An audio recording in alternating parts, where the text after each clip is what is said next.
Hello students, today we are going to start our second part of the chapter, The Rise of Nationalism in Europe. Now let's get started. The French Revolution and the Idea of the Nation. In 1789, nationalism came with the French Revolution.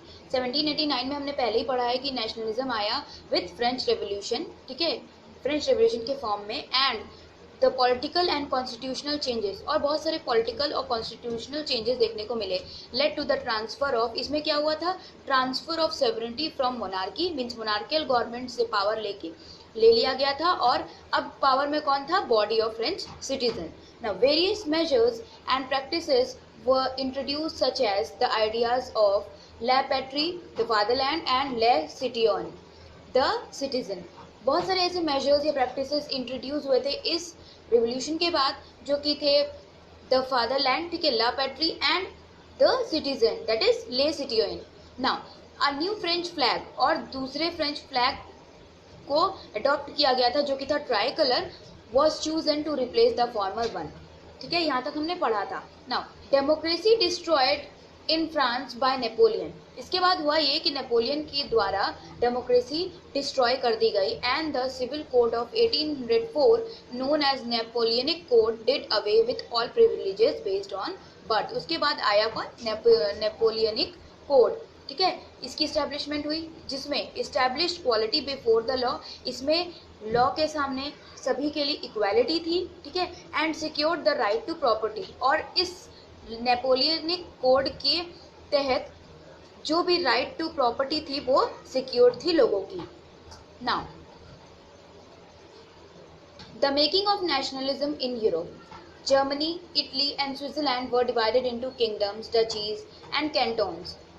अब हुआ ये कि Germany, Italy और Switzerland ये divide हो गए kingdoms में, डचीज और कैंटोन के फॉर्म में, whose rulers had their autonomous territories, जिनके रूलर्स के पास अपनी टेरिटरीज थी. The aristocracy and the new middle class. The aristocracy was the dominant class on the continent politically and socially. Aristocracy dominant class थी, means superior, वो अपनी power establish करती थी on the continent politically and socially. Continent पे political wise भी, ठीक है, और सोशली भी. The majority of the population was made up on off the peasantry. अब जो पीजेंट ग्रुप था, ठीक है, ये मेजॉरिटी ग्रुप पॉपुलेशन उसके तहत बनी थी. Industrialisation began in England in the second half of the 18th century. Industrialisation start हुआ था, means establishment of industries on a large scale, वो स्टार्ट हुई थी इंग्लैंड में in the second half of 18th century, 18th century की second half में.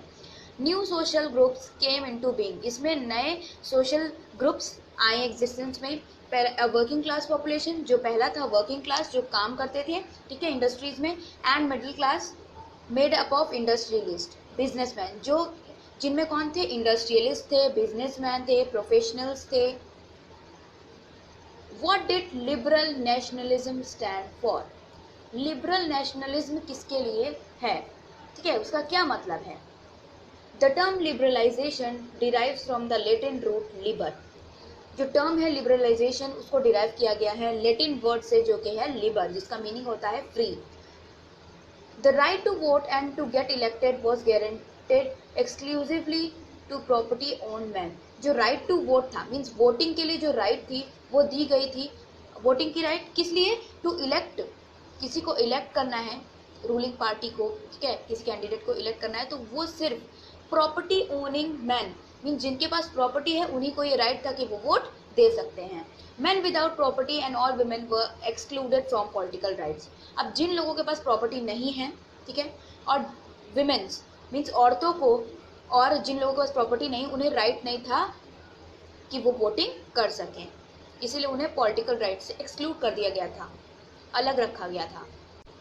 इन 1834 अ customs union और Zollverein was formed at a initiative of Prussia.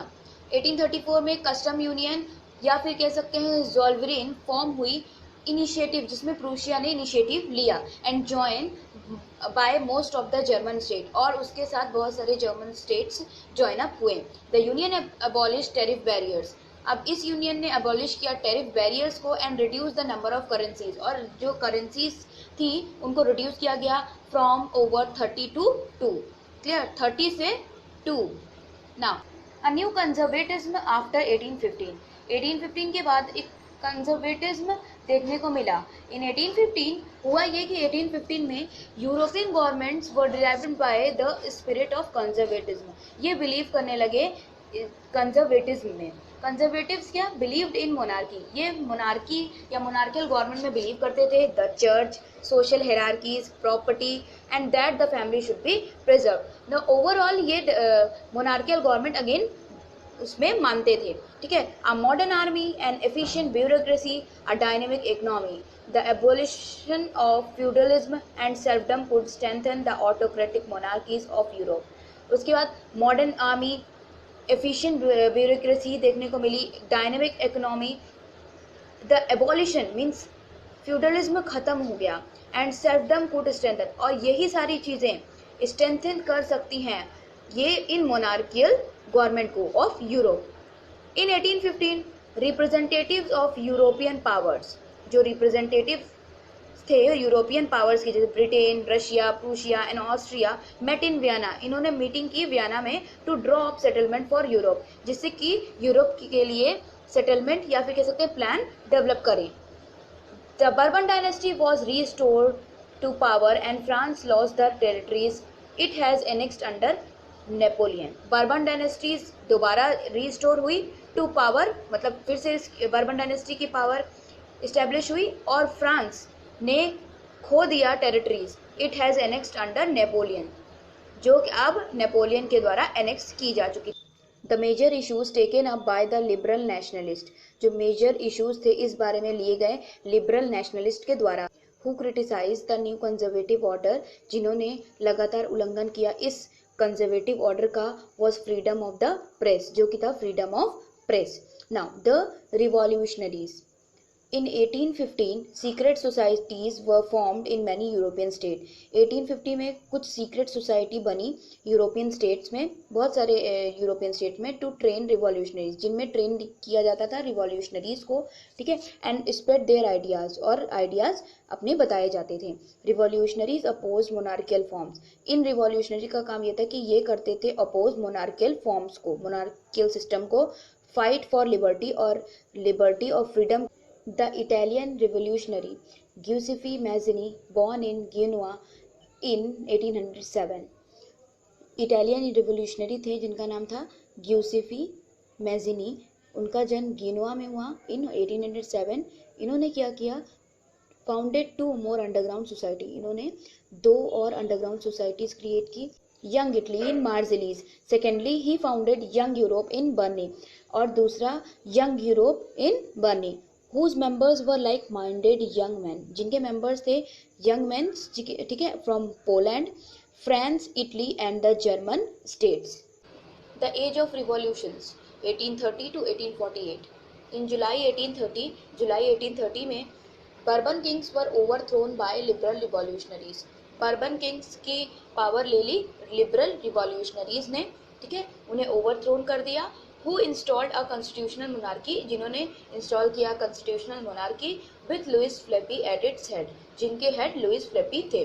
Now the July revolution sparked an uprising in Brazil, इसी July revolution की वजह से Brazil में और condition rise हुई, which led to Belgium breaking away from the United Kingdom, जिसकी वजह से बेल्जियम ने यूनाइटेड किंगडम्स ऑफ नेदरलैंड से, ठीक है, अलगाव कर लिया। Now in 1821 Greek struggle for independence, 1821 में ग्रीक्स ने स्ट्रगल किया for freedom. The romantic imagination and national feeling, culture played an important role in creating the idea of the nation. Art and poetry, stories and music help express and shape nationalist feeling. Culture ने बहुत important role play किया nation को create करने में, ठीक है, जो idea था नेशन क्रिएट करने में, नेशनलाइज करने में। आर्ट एंड पोएट्री, जिसमें art, poetry, stories and music, इन सारी चीज़ों ने हेल्प किया कि एक्सप्रेस करे लोग and shape the nationalist feeling, और नेशनलिस्ट फीलिंग को शेप करे, ठीक है, और उभारें। Romanticism, a cultural movement which sought to develop a particular form of nationalist sentiment. Romanticism means एक कल्चरल मूवमेंट जिसने हेल्प किया डेवलप करने में एक particular form of national sentiment, ठीक है। Language also played an important role in developing nationalist sentiment, और language ने भी बहुत इंपॉर्टेंट रोल प्ले किया नेशनलिस्ट मूवमेंट और नेशनलिस्ट फीलिंग डेवलप करने में। Russian language was imposed everywhere, and in 1831 an armed rebellion against Russian rule took place. Russian language हर जगह इम्पोज थी, ठीक है, एंड इन 1831 में क्या हुआ कि एक आर्म्ड रिबिलियन इस लैंग्वेज के खिलाफ हुई, ठीक है, एक आर्म्ड रिवोल्ट हुआ इस लैंग्वेज के खिलाफ, रशियन रूल के खिलाफ, took place which was ultimately crushed. Now, hunger, hardship and popular revolt. Europe faced economic hardships in 1830। Europe ने फेस किया इकोनॉमिक प्रॉब्लम्स 1830s में, in the year 1830. Now, the first half of the 19th century saw an enormous increase in population. First half जो 19th century का था उसमें बहुत ज़्यादा population देखने को मिली, बहुत ज़्यादा, all over Europe. The rise of food prices, इसकी वजह से हुआ ये कि फूड प्राइसेस बढ़ गए, और the year of bad harvest, और इसी ईयर क्या हुआ था, बैड हार्वेस्ट मीन्स फसल खराब हो गई, led to widespread populism in town and country, जिसकी वजह से बहुत प्रॉब्लम हुई पूरी countries. In 1848 food shortages and widespread unemployment brought the population of Paris out on the road. 1848 में फूड शॉर्टेजेस हुए एंड वाइड स्प्रेड अनएम्प्लॉयमेंट, और unemployment बढ़ी, ठीक है, बेरोजगारी बढ़ी, brought the population of Paris, जिसकी वजह से जो पॉपुलेशन थी पेरिस की, पेरिस के लोग वो रोड पे आ गए। The revolution of the liberals in 1848 a revolution led by educated middle classes was underway. 1848 में एक रिवॉल्यूशन हुआ एजुकेटेड मिडिल क्लासेस के लोगों के द्वारा।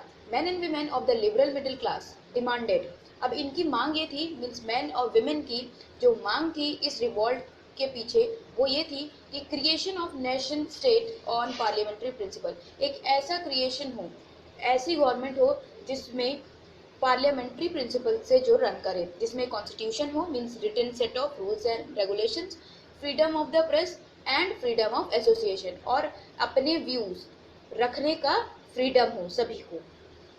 A large number of political associations came together in Frankfurt to vote for an all German National Assembly. एक बहुत ज़्यादा political association, बहुत ज़्यादा नंबर पे वो सब एक साथ आए in Frankfurt to vote for all German National Assembly.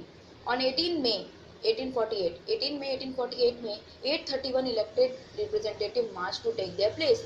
831 elected representatives ने क्या किया, मार्च किया to take their places in the Frankfurt parliament, clear, अपनी जगह बनाने के लिए Frankfurt parliament convened in the church of Saint Paul.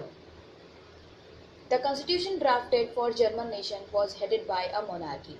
अब जो कॉन्स्टिट्यूशन ड्राफ्ट किया गया, बनाया गया जर्मन नेशन के लिए, इसमें मोनार्कियल सिस्टम था, subject to a parliament. The crown was offered to Friedrich Wilhelm fourth, king of Prussia, जो कि किंग थे प्रूशिया के, बट ही रिजेक्टेड इट, लेकिन इन्होंने रिजेक्ट कर दिया, एंड ज्वाइन अदर मोनार्क, और इन्होंने ज्वाइन किया दूसरे मोनार्क को to oppose the elected assembly, जिससे कि वो इलेक्टेड असेंबली को अपोज कर सके।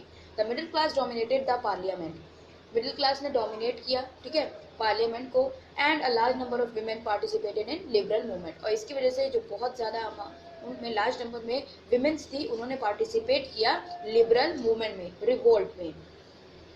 Women form their own political association, इसके बाद इन विमेन्स ने अपना खुद का पॉलिटिकल एसोसिएशन बनाया, फाउंडेड न्यूज़पेपर्स फाउंड किए, एंड टुक पार्ट इन, और उसमें पार्टिसिपेट की। Political meetings and demonstration, political meetings की, डेमोज किए, but they were still denied suffrage right, लेकिन इन्हें तब भी राइट्स नहीं मिल रहे थे, ठीक है, during the election of the assembly. In the year after 1848 के बाद the autocratic monarchies of Central and Eastern Europe began to introduce the changes that had already taken place in Western Europe before 1815. 1848 में के बाद एक autocratic monarchy of Central and Eastern Europe began to introduce, इसमें क्या हुआ, changes देखने को मिले जो पहले से ही वेस्टर्न यूरोप में हो चुके थे ड्यूरिंग ईयर 1815.